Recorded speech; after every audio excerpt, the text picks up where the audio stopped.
माँ बंगलामुखी के साथ आज तो सबसे चर्चित विषय है माँ बंगलामुखी। तंत्रों में इनको बलगा मुखी कहा गया है।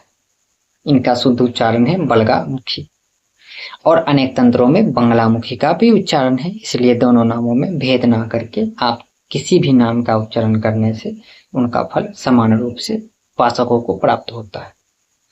अब इनकी साधना में पहली बात तो इनमें श्राप है, जो हम अपने पिछली वीडियो में आपको बता चुके हैं।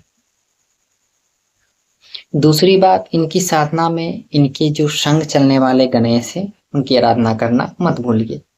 इनकी जो गणेश है वो है हरिद्रा गणपति, और हरिद्रा गणपति अर्थात पीली रंग के पीत वर्ण वाले गणपति का पूजन करना, उनके मंत्रों को जप करना मत भूलिए, क्योंकि इनकी साधना की विशेष अंग देवता है।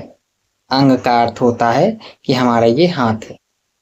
अब एक हाथ ना हो एक हाथ हो तो एक हाथ से एक हाथ ना होने पर हमारा जो काम है वो अधूरा रहेगा।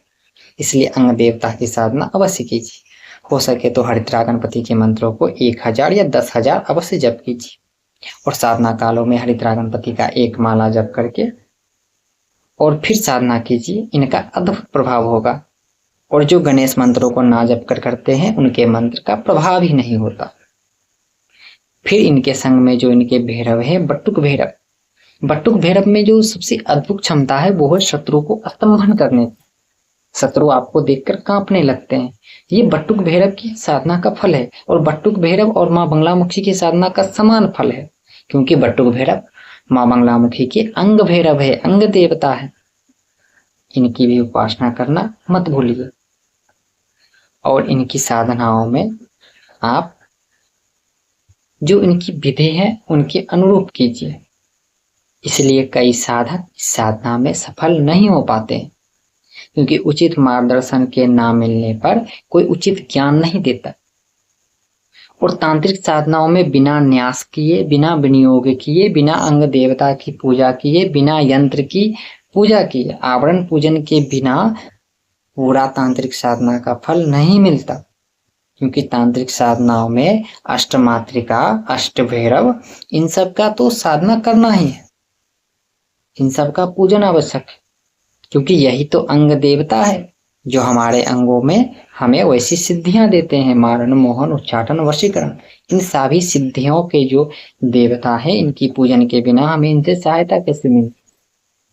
इसलिए अपनी साधना में ऐसी व्यवस्था से निश्चित पूर्वक इनकी पूजन अनुष्ठान अवश्य कीजिए। और साधना रात्रिकालीन में कीजिए।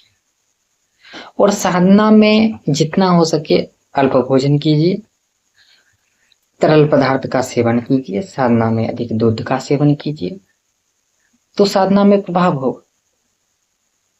आपका पेट जितना ज्यादा स्वस्थ होगा, साफ होगा, आपकी साधना उतना अच्छा होगा। साधना विषय में सभी गुप्त रहस्य जानने के लिए और उचित ठोस साधक बनने के लिए आप हमारी मार्गदर्शन में हमारे चैनल से जुड़े रहिए। चैनल को सब्सक्राइब करके, लाइक करके और उचित ठोस मार्गदर्शन प्राप्त कीजिए।